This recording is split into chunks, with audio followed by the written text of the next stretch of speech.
Në mbledhjen e Komitetit Politikës së Jashtme të Internacionale Socialiste mbajtur në Tiranë, kryeministri Edi Rama tha se po pret me padurim fushatën zgjedhore dhe fitoren e mandatit të katërt për të përmbushur misionin e integrimit të Shqipërisë në BE.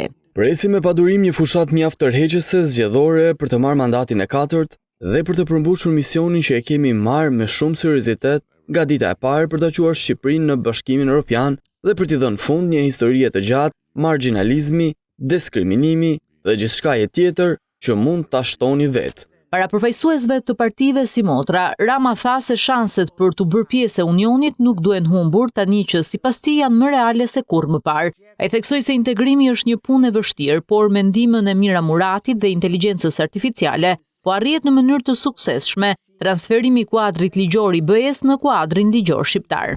Yjet tanë dhe të Bashkimit Evropian janë në drejtimin e duhur. Për shefin e qeverisë, antarësimi në BE sjell garanci dhe për drejtësinë e re, madje me shembujt e eksponentëve politik që po përballen me ligjin, sipas Ramës faktohet se tashmë kemi një sistem funksional. Nuk mund t'ju fsheh që në pikpamjen njerëzore nuk është gjëja më e mirë të shohësh njerëz që i njeh për një kohë të gjatë që gjohen përpara drejtësisë për të përgjigjur për gjëra të ndryshme.